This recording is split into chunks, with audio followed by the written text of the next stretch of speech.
So following on from that, I thought a good place to start for our first kind of get together on a sort of a regular-ish basis, I thought would be coaching. And I thought, okay, what can I talk about in coaching? And I thought, okay, NLP and coaching. And I thought, okay, well that must be the perfect combination. So why do I say this? Okay, so training for coaches. I want to become a coach. I've decided I'm going to go out there, I'm going to become a coach, I'm going to coach business people, or I'm going to become a life coach, or a career coach, or a weight loss coach, or a relationship coach, whatever the thing is. Okay. What kind of training skills or models or tools are available? What am I going to get?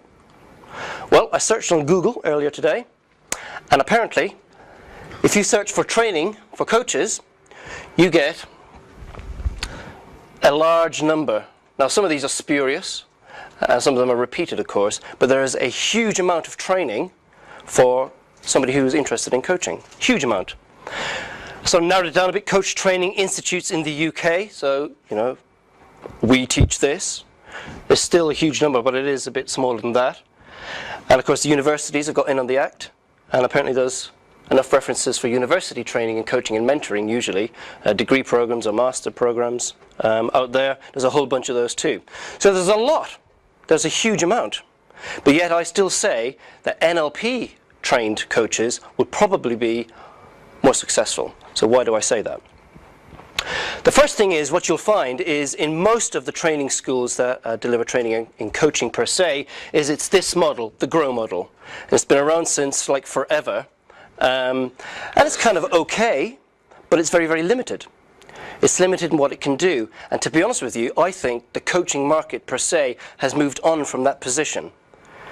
Even Graham Alexander, the guy who originally designed it, says, it was good at the time, but we've built on that. And I think he's got like Grow T2 and all sorts of variations of that. And so John Whitmore, who sort of promoted that in his book, and people often say, oh, he's the guy who designed the model. I did once, and I was suitably corrected by Graham Alexander. Even he says, actually coaching's moved away from this because this is just too basic, and people have become more sophisticated, and so on and so forth. But what you'll find in most training schools, and if I think of the big ones like the Coaching Academy or and so on and so forth, and I'm not like poo-pooing these people, they do a very important job, but it'll be this model that you'll get taught, and probably very little else. Some schools will use this model, the CREATE model. And it's kind of interesting, and it's probably more useful slightly than this one. But again, it's probably quite limited. It's probably quite limited. And if you do get taught this, guess what? That's all you'll be taught. Variants of this. And some will include this, the SMART model, which is kind of like an NLP model, but I don't really think it's real NLP as opposed to kind of NLP. But some people will teach that. In NLP, of course, it's slightly different. We have this notion of large C and small c coaching. Some of this stuff is from Robert's book, From Coach to Awakener, so you'll probably recognize some of it.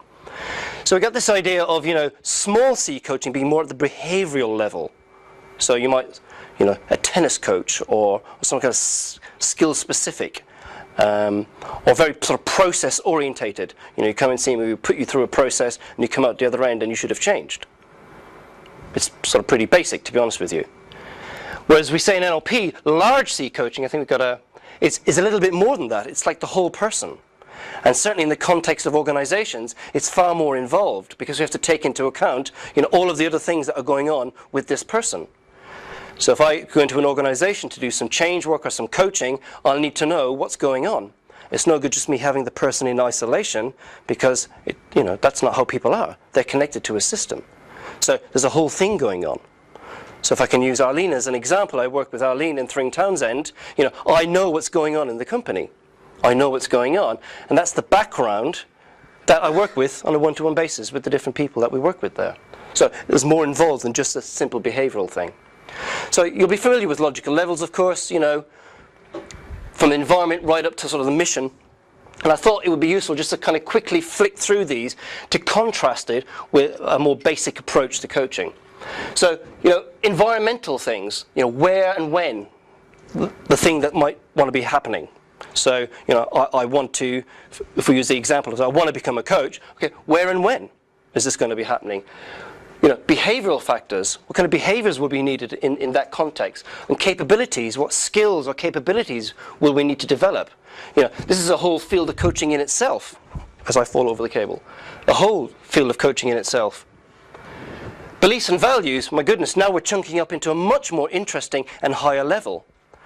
Certainly people who are stuck in the grow model are going to find this a bit of a challenge. I know I would. And I've done some of that other types of training, and it gets far more difficult because I want to know the whys. I'm delving into the person now. This is not just a skill-based thing. Okay, so we're going to set an outcome, and I'm going to come back and see you next month, and you'll have achieved it. And we've moved on from that now. We're into beliefs and values. We're getting into who this person is, or who this organization are. Who are these people? Where are they going? We get into identity factors. Now we're really into the juice. The juice of the person or the organization. Who? What's going on? Who do you want to become? And even further up with spiritual factors like vision, mission, and so on and so forth. What's the reason for doing all this stuff? Why do you want to do this? Where are you going? And so on and so forth. So if we break that down even a little bit more, so in the environment, we're like guiding and caretaking. Kind of holding hands in many ways. So being a caretaker or custodian involves providing a safe and supportive environment. We're kind of holding hands going, it's okay, you can do that. If we get into behavior higher up the logical levels, it involves drawing out and strengthening people's abilities through careful observation and feedback. So this is like, if you will, the classic coaching model. I see what you're doing there, but if you just do this a little bit more, and so on and so forth. So it's hands-on stuff. So it's about specific contexts and situations. Skills and capabilities, now I'm a teacher. So I've jumped up one more level. Now I'm teaching is something specific. This is not just about coaching. This is not about just observation or saying it's going to be okay. I'm not just reassuring. Now I'm teaching you a skill. So what happens is you're going to go to that meeting and I'm going to teach you how to have a really strong anchor. And then you go in there, you do that, and you're going to be more successful. Like, great, well teach me, how do I do that? Right, let's do it. So I'm now into teaching. I'm teaching somebody. If we go into beliefs and values, I'm more like a mentorer. This is kind of giving perhaps even the benefit of some experience I've had in context. And for some people in a coaching environment, that's a no-no. You can't give people your experience. You're telling them what to do. I'm not telling you what to do. I'm saying this is what happened to me. It might be useful to you because I've gone further up.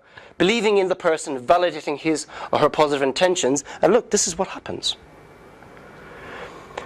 If I go higher to identity, I'm sponsoring somebody. It involves seeking and safeguarding potential with others, focusing on them and their core values. I see you. I believe in you. You're important. You can do this. These are kind of affirming statements to a person within the context of a coaching relationship that they become more.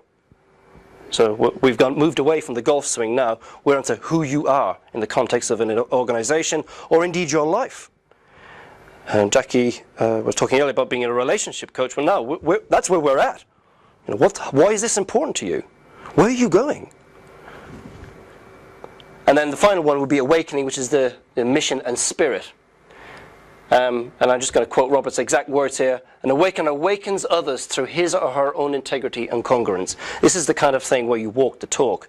And NLP, you do your diploma or whatever, then you do your practitioner training, and your master practitioner training. You're a master. So what we really mean is, you've had it drilled into you so much, or you volunteered to have it drilled into you so much, you walk the talk. You're an example of the stuff. You've become more congruent. You've dealt with perhaps some things that needed sorting out. You've kind of reached into your heart and think, well, there's some stuff here we need to sort out. You've been on this big personal development or personal growth journey, and so now you become a kind of, he or she, they're doing something interesting. I'll go and spend some time with them. And so it's very, very, very different to the basic kind of behavioral or task-orientated coaching. So what we would say is holistic, outcome-focused, and orientated towards an individual empowerment. So the presuppositions kick in straight away, and I think I'm going to come up to that again in a moment. This is about, Razir, you have all the resources in you to do whatever you want.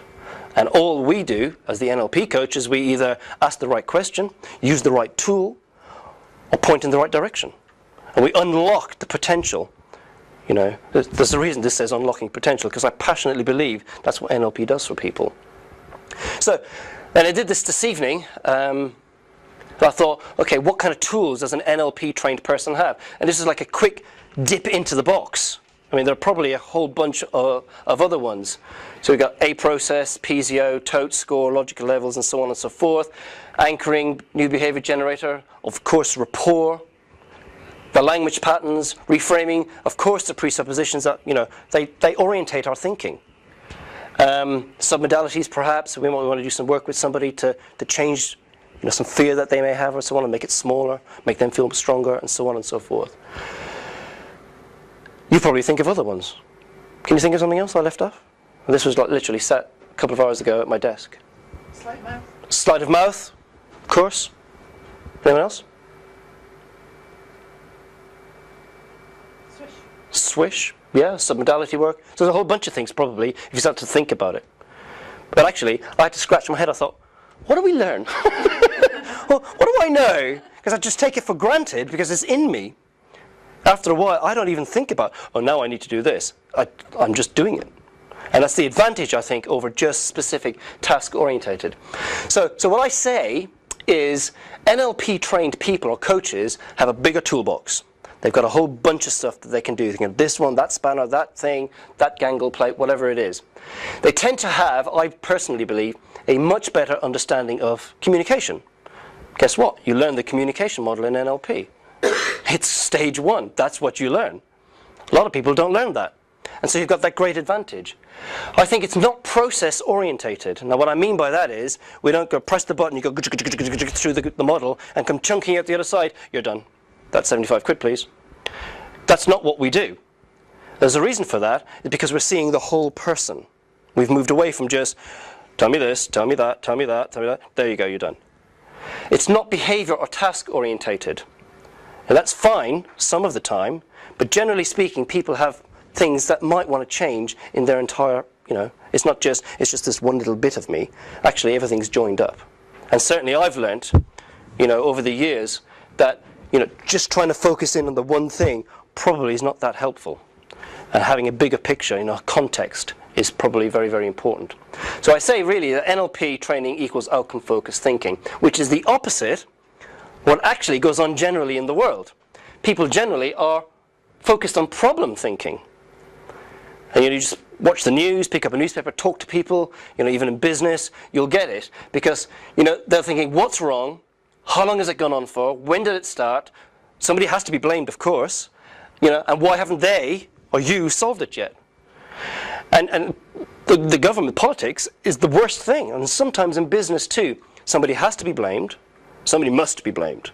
And they will spend untold amounts of money, energy, effort, skill, and just time focusing in on why this went wrong, who can we blame, rather than what can we do to put it better, which would be far more beneficial for all around, because problem thinking makes the problem even harder to solve. Day one of an NLP practitioner training program, learn about the presuppositions. If I'm focusing on something, guess what's going to happen? I'm going to get it. It's not that difficult. So, if I'm focusing on the problem, I'm going to have more problems. It's not that difficult. So here's kind of my thumbnail sketch of an NLP-orientated outcome thinking / coaching idea, really, which is orientated optimistically to the future for myself and generally for people, but in particular for my clients, the people I'm working with. In actual fact, what I would say is, my experience of really good NLP people is they tend to be optimistic and orientated to the future as a default setting. That's who they've become because they've done so much personal development. Because you're always on courses and learning new things and reading new articles and so on and so forth. So it tends to really, actually, we can do this and it is possible, and why don't we try that? And what would that be like? So it's very optimistic. Understanding of the problem context. So we don't look at the problem out of the situation or the thing that the person wants to sort out, their problem state. We'll look at the context, because we're very keen on ecology. And how's that related to that? And what will that be? Tell me more about that. And we use the language patterns in such a way we have a better understanding of the context. Context is very important. Time specific and resourced. I guess the time specific is probably in most coaching models, but often I think the resources get left out. Or they don't seem to be as concrete. They say, this is what I need. And to get that, I need to go back to the start. So the simple A process thing. So what I want, I haven't got that, I'm back to the start because that's my first outcome. Criterion to be satisfied. What will be different? What needs to change? What are the criterion you're trying to have? What's going to be different? If I want to change something, I need coaching on X. Okay, well, what's going to be different? And how will you know? How will you know? You might have it and you don't already know. You'll be tripping over it. Ooh, that's good. So ownership, in control. If I haven't got ownership of my future, then I'm a slave. As simple as that. I'll be a slave today, and I'll be a slave tomorrow, and I'll be a slave next week if I haven't got ownership of the future. And those people who deceive themselves into thinking, well, that's okay, well, in actual fact, that's what they're signing up for. You know, they're signing up for slavery to the process, to the system, or whatever. And, you know, in personal development, not necessarily NLP, you know, for the Kickstart program, for instance, would say things like, if you're not working hard on your future, you're definitely working hard on somebody else's, because that's the setting. There's only two settings. Motivation, so underpinning beliefs and values. Okay, why is this important to you? Why are you going to do it? Why are you going to spend all this time and energy? So, for instance, everybody who comes on the NLP program, this has been an example of this, we ask them, twice we ask people, okay, so why do you want to do this? What do you want to get out of it? And then we ask the same question again in another way, so we understand what's the underpinning thing. You know, you're going to a lot of energy and effort and cash and hard work. Why is this important to you? To make sure that people understand what they're about to embark on. And then, of course, ecology. Does it fit with who you are and your context of your life? And then we future pace it. So what would that be like? And of course, that's use of submodalities and so on and so forth. So it's like of an NLP thinking or process. It's kind of like the simpler version. So what do you want? Jackie, what do you want? You know, as simple as that. You know, what will that do for you? Or what will that do for you? Or why do you want it? Or what's the benefit going to be? I always check this out. You know, we're saying NLP, watch the why question, but I'm inclined to say, you know, why do you want this? If you can't convince me there's a real reason, chances are you don't really believe it. You know, why do you want it? What's the benefit to you? How are you going to do it? Strategy, resources, who do you need to call? What stuff do you need? Evidence. So now we're looking for difference on the process. We've begun our journey. The difference. Then we notice the difference. The feedback that we're getting back. Is it working? Do we need to change? So we observe. We become the observer in the process. I think, oh, that's not working. I need to do something else. And we go back to here, and it's a kind of a cycle until we achieve whatever it is that we need to achieve. So in many ways, this is like the simplest model. What do you want? Why do you want it? How are you going to do it? And what you're going to be looking for difference. And so much so, what I'd like you to do now, for 2 minutes, literally, the person sat next to you, just do that. Just ask them those couple of questions. The person sat right next to you, I'm just going to give you literally a couple of minutes. Go for it now.